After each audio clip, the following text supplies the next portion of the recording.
Hello guys, how are you all? Welcome to my channel, Cracking IELTS 9.0.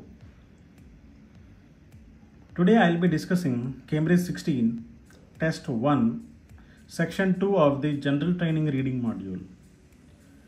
As you guys can see, the heading says, Reducing Injuries on the Farm. The set of questions that we have here are the fill-ups, that too in a tabular form. Okay?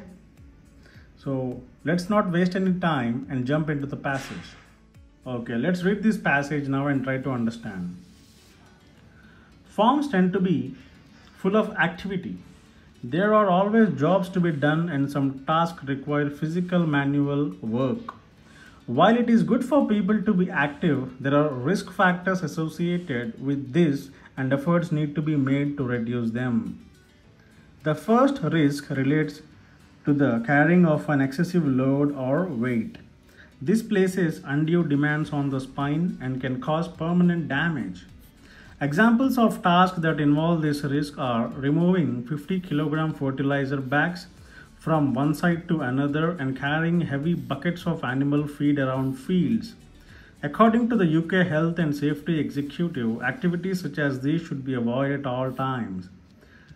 The documentation states that other methods should be considered, such as breaking down the load into smaller containers prior to movement or transporting the materials using a tractor or a vehicle.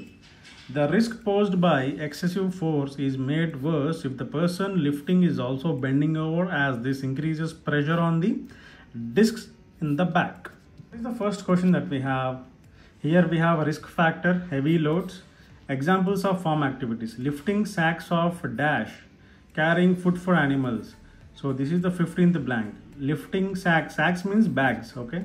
So lifting bags of what? This sentence, guys. Examples of tasks that involve this risk are moving 50 kg fertilizer bags from one side to another. Okay, what are the sacks means bags? What type of bags? Fertilizer bags, he says, right? So what is our answer? Yes, you are right. The answer is fertilizer. Risk factor is awkward posture, lifting a restless dash, moving something around a big dash. Okay, he's talking about restless something, lifting a restless something. Right. If a load is bulky or hard to grasp, such as a lively or agitated animal, it will be more difficult to hold while lifting and carrying. Okay, great. So agitated means a restless only. Okay. So lifting a lively or agitated animal. He's talking about an animal now. So what is our answer, guys?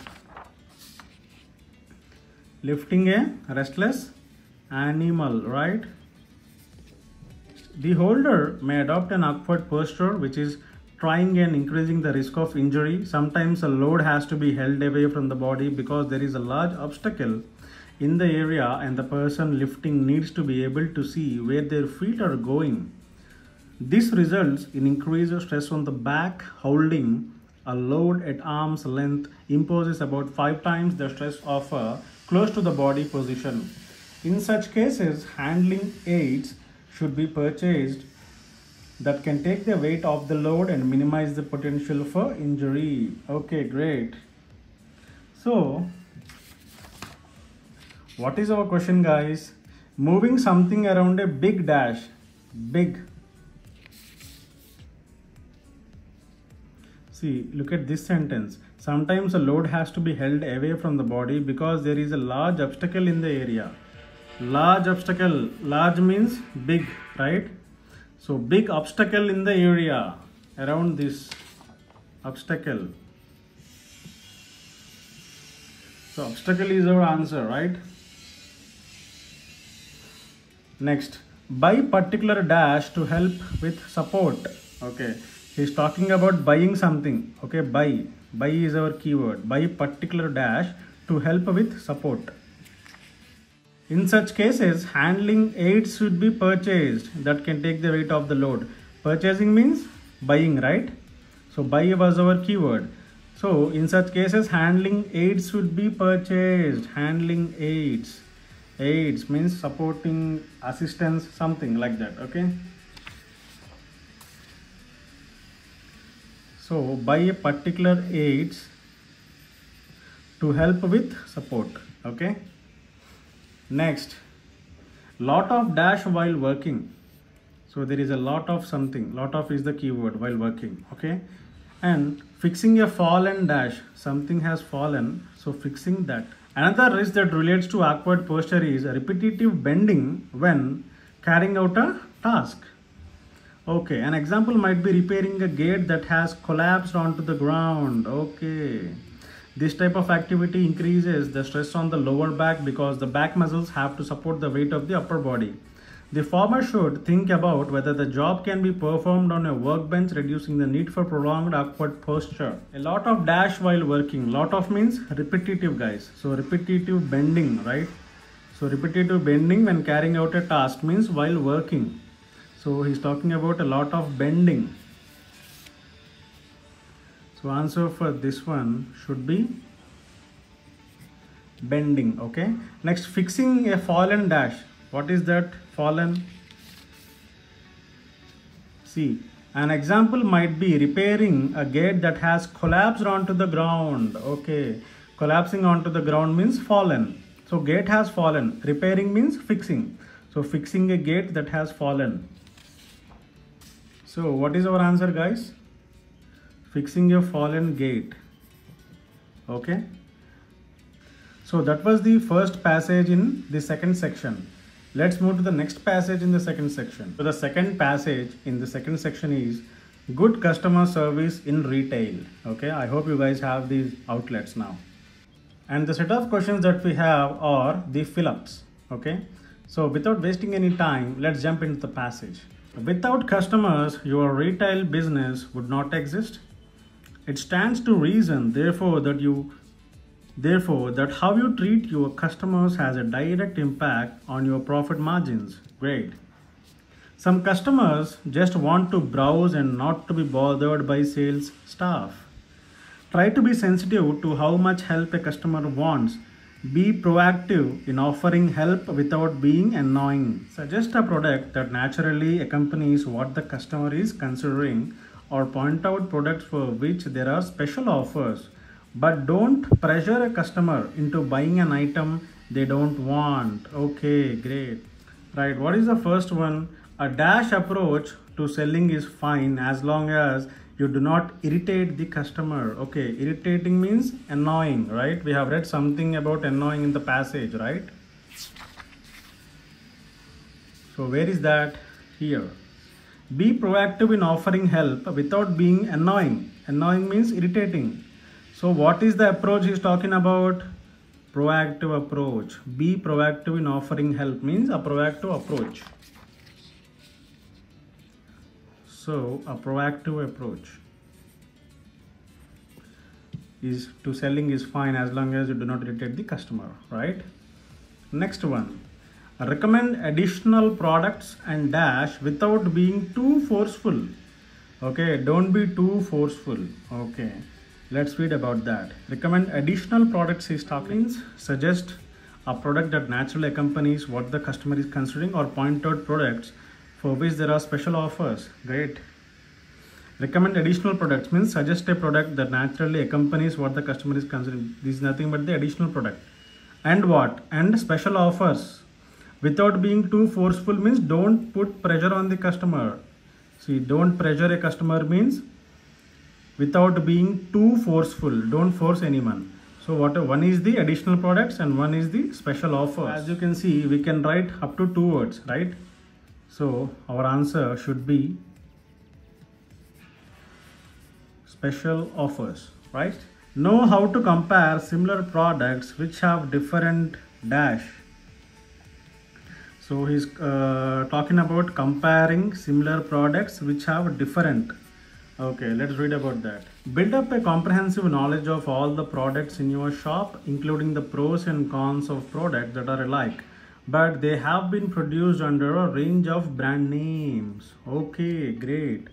Similar product. Build a comprehensive knowledge of all the products, including the pros and cons of the products, means comparing all that are alike.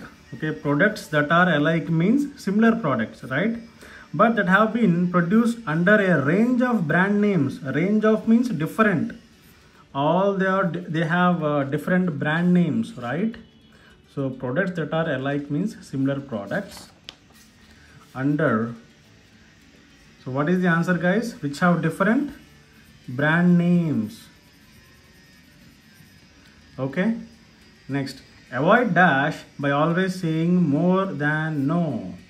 So avoid something by always saying more than no.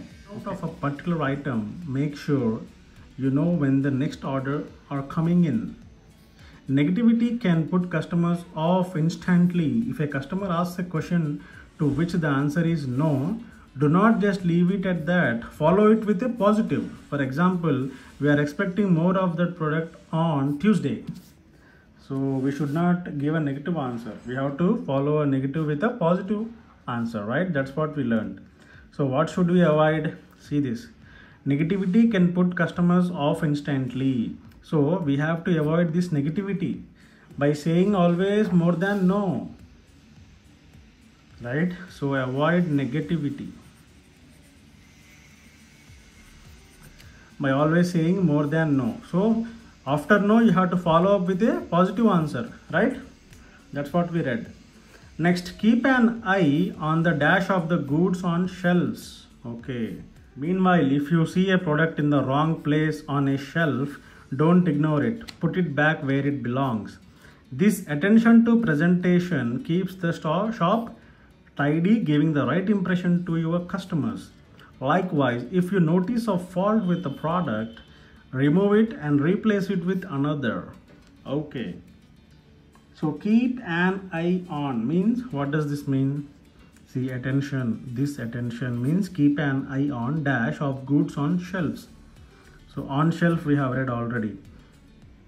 So this attention to presentation keeps the shop tidy. So if you see a product in the wrong place on the shelf. So what is our answer, guys? Keep an eye means attention to presentation. Keep an eye on the presentation of the goods. Okay. Next, if a customer has problems paying with their dash, handle the problem with care. So he's talking about customer having problems paying. This is the keyword, paying with their dash.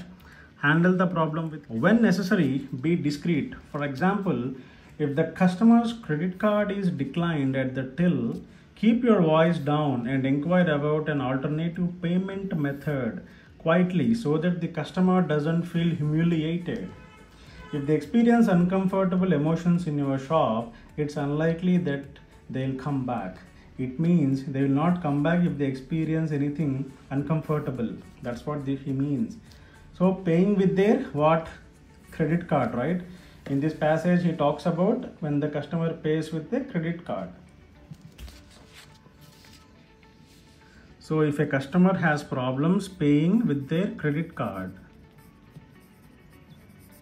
handle the problem with care. Cash from a customer should not affect how you treat them. Okay, something from a customer he's talking about. From a customer, that's the keyword. Finally, good manners are probably the most important aspect of dealing with customers. Treat each person with respect at all times, even when you are faced with the rudeness. Okay, when you are faced with rudeness. So this is from the customer. Being discourteous yourself will only add more fuel to the fire. Okay, great. I think we got our answer, guys. What is our answer? See, treat each person with respect at all times, even when you are faced with rudeness. So even if the customer behaves rudely, you have to be respectful at all times. So answer is rudeness. So any rudeness from a customer should not affect the way you treat them, right? Okay, so that is the end of today's video, guys. Please do not forget to like, share and subscribe my video. These are really helpful for the IELTS aspirants. If you can follow my tips and tricks, I am sure that you can score at least 8 bands in the IELTS reading module. So keep watching the videos, guys. Thank you so much. Until next time, goodbye. Have a great day.